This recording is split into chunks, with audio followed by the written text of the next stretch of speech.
Vous êtes à l'écoute d'une lecture proposée par prof.fr au revoq.fr. La boîte à merveilles, chapitre 2. De Mon père à Et son parfum, de la page 29 à la page 33.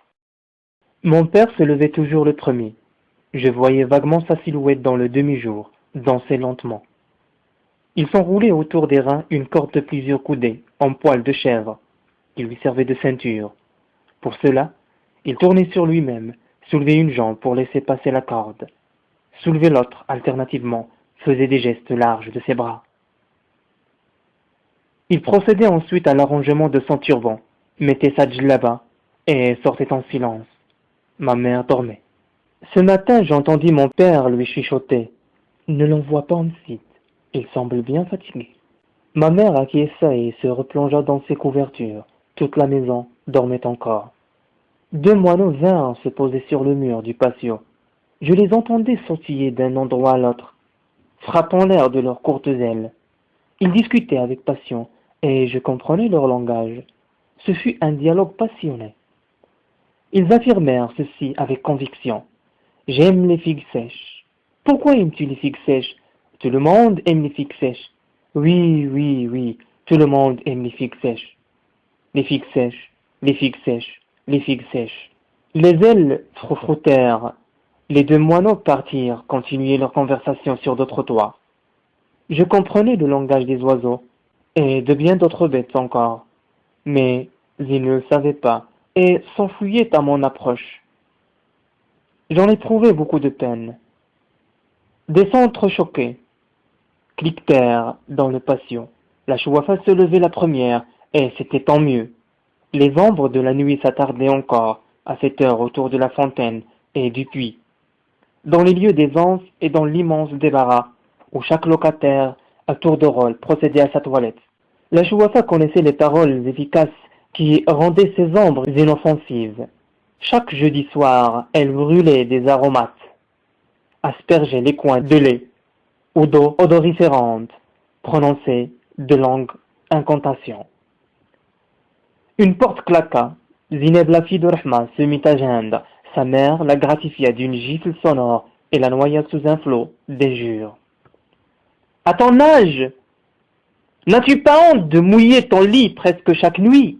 Je devrais te lâcher dans une étable, au lieu de te préparer chaque soir ton matelas. » La chouafa l'interrompit. « Que ta matinée soit heureuse, Rahma.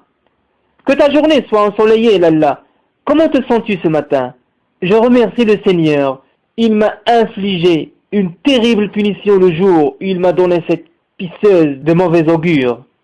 Je le remercie pour ses dons innombrables. Je le remercie dans la joie comme dans l'affliction. Éloigné soit de toi tout sujet de chagrin. Prends patience. Cet enfant guérira. Elle sera ta consolation dans ce monde de misère.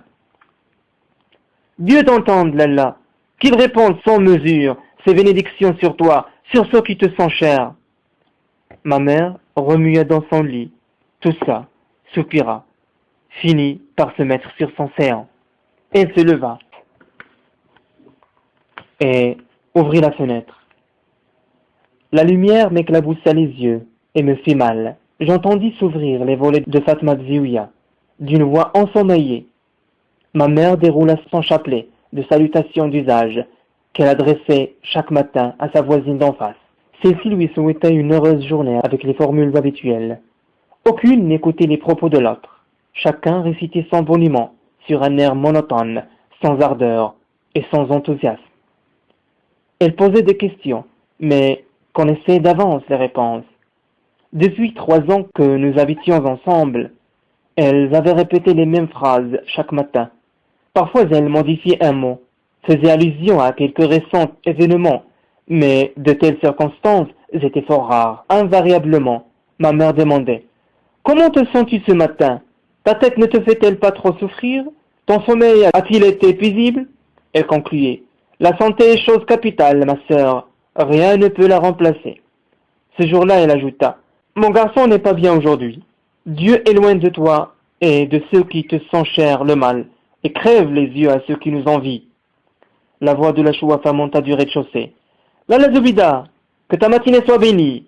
Dieu éloigne de toi tout motif de peine et te conserve, toi et les tiens, en excellente santé. Ma mère répondit, que ta journée soit lumineuse et pleine de bénédictions. Comment te sens-tu ce matin? Dieu veillera sur ton bonheur et sur celui de tous ceux qui te sont proches. La Chouafa enchaîna. Ne t'inquiète pas pour ton fils. Les amis de Dieu veillent sur sa santé. Elle a des protecteurs dans le monde visible et dans le monde invisible. Je sais qu'il est chéri des puissances bénéfiques. Quand il sera homme, il sera un sabre parmi les sabres, un guerrier invulnérable, une ruche au miel recherchée pour sa saveur et son parfum. Cette séance vous a été proposée par profponifr.blog.fr.